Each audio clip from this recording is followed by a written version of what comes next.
In ancient times, shamans and sages claimed they could see beyond this life.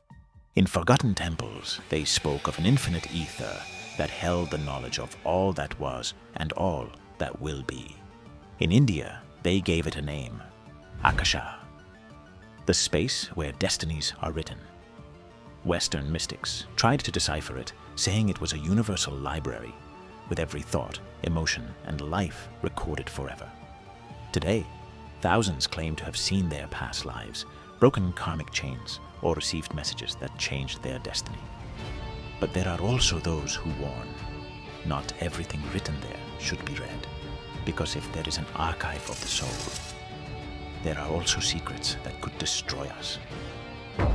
In this video, we'll explore the mystery, the light, and the shadow of the Akashic Record.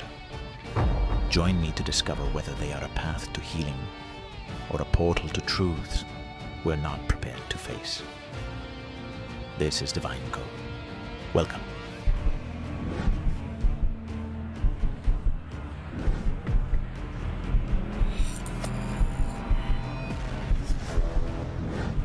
The whisper of the eternal archive.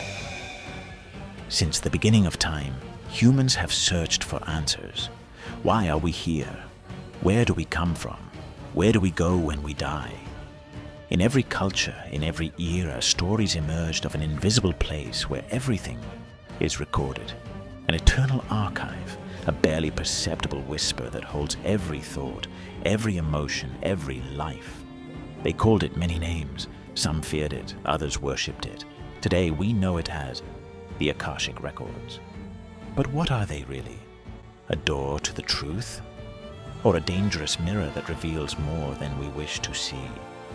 Prepare to enter a mystery as old as humanity itself, and as unsettling as destiny written in stone. If there is an archive that holds every secret of the soul, its origin is not in our time. We have to descend into the earliest shadows of human thought, where a concept emerged as ancient as fear and hope. A nearly forgotten name that whispers the essence of all that was and will be. Akasha, the lost element, the invisible principle that upholds the universe. Akasha, the forgotten element. Imagine a place without time, where past and future are nothing but reflections in the same mirror. A space where nothing is lost, nothing dies, nothing disappears. Akasha. In ancient languages, this word whispers a secret humanity has both feared and revered in equal measure. Akasha does not simply mean space. It is the ether, the container of all possibilities. The fifth element, unseen and intangible, yet weaving reality like an invisible loom. For the Vedic sages, Akasha was the primordial substance, the unchanging backdrop upon which all forms are projected, like a deep ocean that holds all the world's waves without ever being altered by them. But Akasha is not inert. It is living memory. Every event, every thought, every emotion, every whisper of the soul is etched into its essence, no matter how small or secret, whether it is love or violence, compassion or betrayal. Everything is recorded. In this plane, there is no forgetting, no easy forgiveness from time that erases the traces. Only naked truth, preserved forever in the eternal flow of the universe. And so, the idea of a universal archive was born, not made of paper or stone, but of pure vibration. A code, a cosmic algorithm containing the blueprint of all lives. A place where past lives can be read and future possibilities glimpsed, where destiny is not a severed thread, but a complex pattern entangled with millions of other souls. In Akasha, mystics say, there are no secrets. What we hide from the world, what we deny ourselves, all shines with equal clarity. There is no privacy of the soul, only revelation. That is why, in many traditions, Akasha is viewed with both reverence and fear. It is the promise of absolute knowledge, and the threat of facing every mistake, every shadow, every unhealed wound. It is the echo of all that was and will be, the web that binds all beings, the collective consciousness of the universe. And as we whisper its name, we must ask ourselves, are we prepared to look within it? Or are there truths the human heart cannot bear? Because Akasha does not judge, it does not correct. It only records, and it returns to us the purest reflection of who we truly are. The library of the soul. They say that beyond what is visible exists a library without walls or shelves. An ethereal space with no parchment or ink, but pure vibrations that hold the memory of the universe. This dimension is called the library of the soul, a living, infinite archive where every being leaves their mark, consciously or not. In it, there are no stories told by the victors, no myths shaped by time. Only the naked truth is preserved, thoughts never spoken, emotions forgotten, lives woven into a tapestry impossible to fully decipher.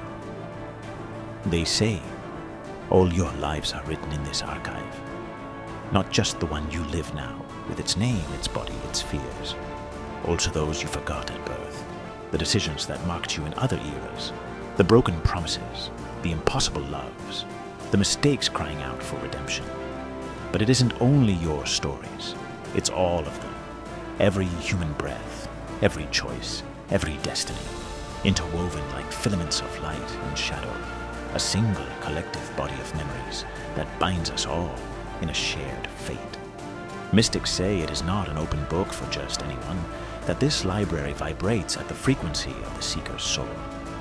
It opens only to those willing to bear the truth. Because not everything it contains is comforting.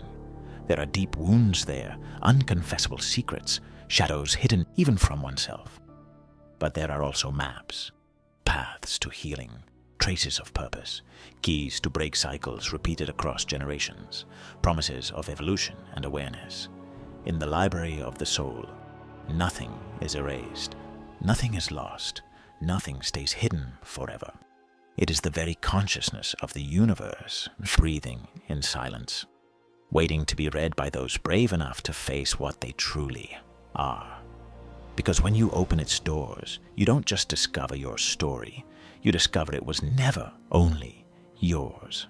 That you have always been part of something greater, something that vibrates with every thought, every emotion, and every life that has ever existed.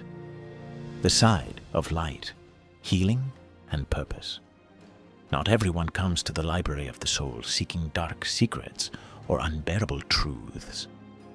For many, the journey to the Akashic Records is an act of hope, a search for meaning when life seems to lose its shape. It is said that in those subtle vibrations, not only errors and wounds are recorded, but also the lessons we never finished learning. Patterns that repeat life after life, like an endless echo, begging to be seen and released. Those who have walked this path say accessing the records is like holding a mirror that reflects the soul's essence with absolute honesty, not to punish it, but to reveal its true potential. There lie the hidden causes of sadness, the karmic knots that bind us to fear, the broken promises that drag behind us like invisible chains. But there are also the seeds of redemption, alternative paths, forgotten gifts, possibilities for forgiveness, both for ourselves and for those who left deep scars. For the sincere seeker, the Akashic Records promise healing, not the easy cure of forgetting, but the authentic transformation of one who dares to understand. Because it's not about erasing the past, but integrating it, taking responsibility for every step taken and every step yet to take. Some say accessing the records is like conversing with one's own spirit, listening to the inner voice silenced by the noise of the world, finding purpose where there was only emptiness, tracing a personal map toward a consciously chosen destiny. It is taught that the knowledge of the records is not a selfish privilege, that one who heals themselves heals the world. Because each broken pattern, each closed wound, frees not only the soul that carries it, but also future generations who will no longer bear its weight. Within this promise lies its luminous side, the possibility of reconciling with all that we are. remembering that even in the darkest memory, light can take root. Because in the end, the Akashic Records are not an unrelenting tribunal. They are a patient teacher.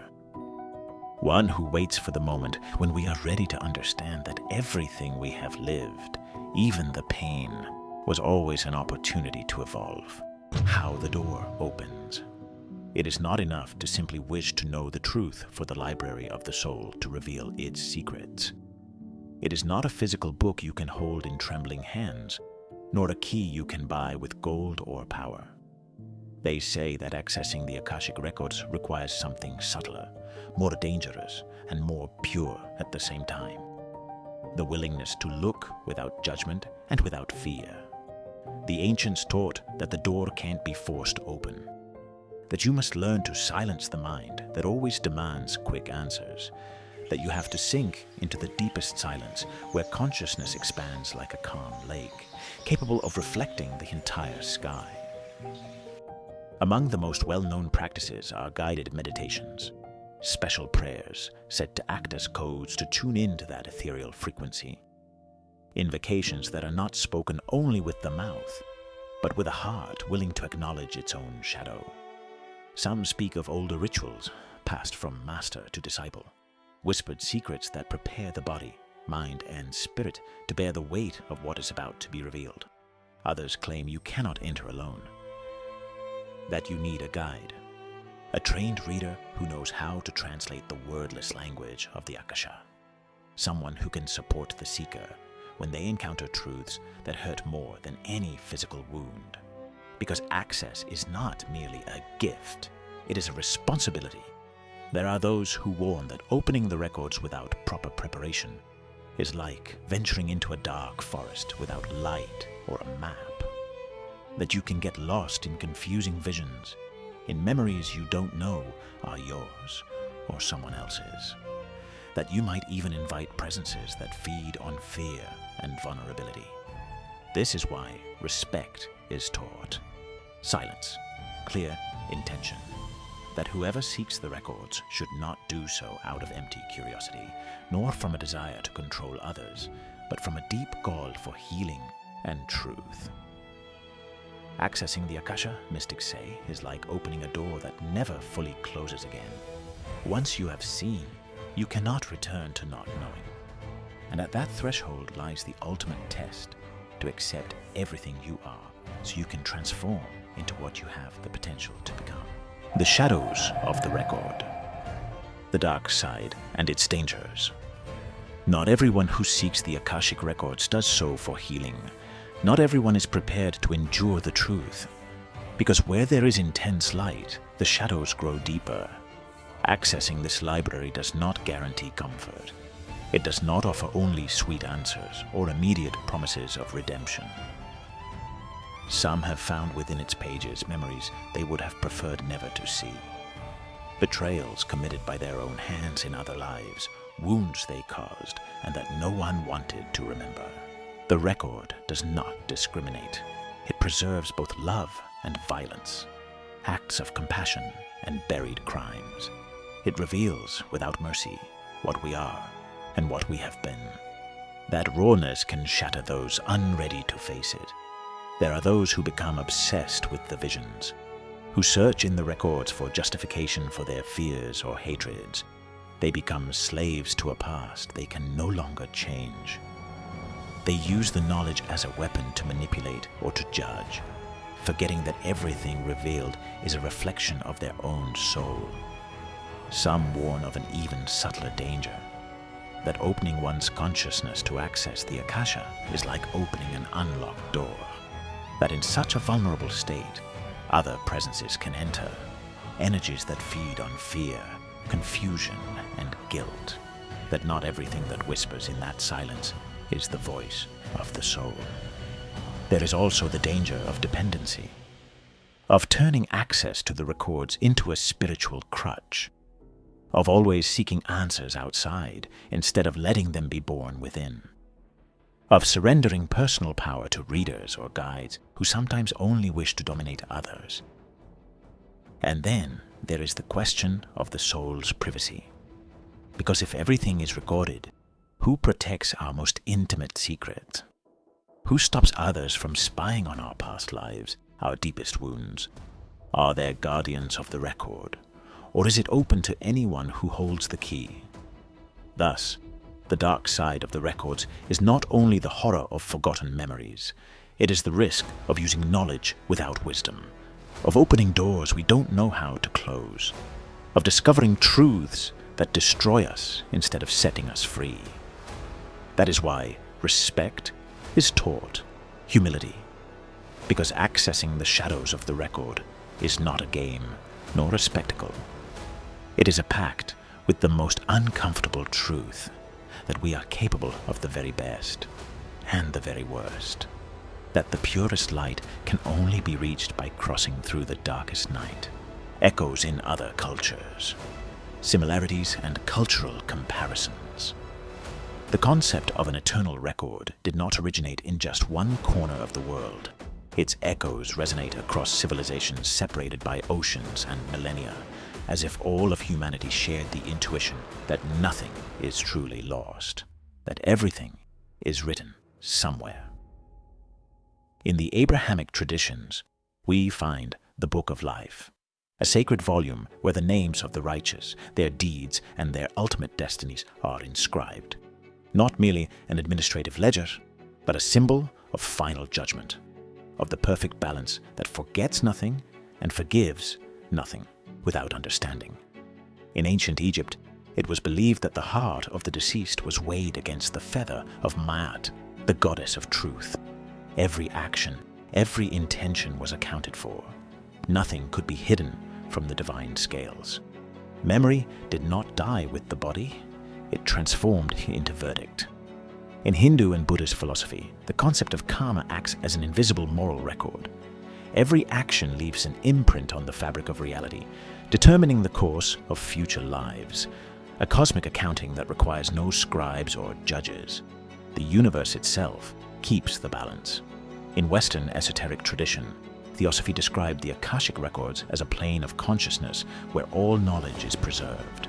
Mystics claimed they could read these invisible pages, accessing past lives or universal truths not taught in any school. Even in modern psychology, we find unsettling parallels. Carl Jung spoke of the collective unconscious, a reservoir of symbols, fears, and memories that are not just individual, but shared by all humanity. Not an external archive, but a common memory woven into the minds of everyone. In shamanic traditions from the Americas, Africa, and Oceania, there are stories of a great dream or a web of life, where everything is connected, where each being is aware of the others on a deeper level, where ancestors live not only in memory, but in a parallel spiritual reality that can be visited in trance or vision. These similarities compel us to ask, why did so many cultures, so different from one another, imagine an unbreakable record of our deeds and thoughts? Why is the idea of a memory of the soul nearly universal? Is it a myth born of fear of death and oblivion? An attempt to impose justice on a chaotic world? Or is it that, deep down, we all sense that nothing truly disappears, that we are bound by invisible threads that hold the story of all we have been and all we might yet become? Between faith and skepticism, criticism, doubts, and rational views. But not everyone accepts the idea of a cosmic record without question. For some, the Akashic Records are nothing more than a sophisticated myth, a comforting metaphor created to give meaning to the inexplicable and to soothe humanity's oldest terror, the fear of absolute oblivion. From a rational perspective, uncomfortable questions arise. Where is the proof? How can we demonstrate that there is an ethereal plane where every thought is recorded? No science has detected such a vast field of information. No machine has been able to measure this supposed universal memory. For skeptics, Akashic readings are a game of suggestion, an art of storytelling tailored to the listener's desires, a form of informal psychotherapy disguised as spirituality that can sometimes help, but other times deceive or even harm. Some warn that many of these revelations may be constructions of the unconscious, combinations of memories, repressed desires, and deep fears emerging in states of relaxation or trance. Visions filled with personal symbolism, but not necessarily windows into past lives or universal truths. There is also the risk of spiritual authority being misused. When someone presents themselves as a reader or guardian of the records, who monitors their ethics? Who ensures they don't use the power of narrative to manipulate, influence, or profit from the vulnerability of those seeking answers? And yet, even among the most skeptical, few dare to completely deny the power of these stories. Because even without evidence of a literal archive of the soul, there is an undeniable truth. We all carry a record within. Every experience marks us. Every decision leaves a trace. Memory doesn't live only in the brain, but in the body, in character, in fears, and in dreams. Perhaps the Akashic Records don't exist as an ethereal archive waiting to be read. Or perhaps they do. But what's certain is that the idea touches something deep within us. The need to understand, to find meaning, to believe that nothing was in vain. And in that tension between faith and skepticism, the true mystery persists. Because even if they were only a myth, why does it resonate so deeply? Why have so many, in so many places and times, felt that there is something that sees everything, knows everything, and remembers everything? The last threshold.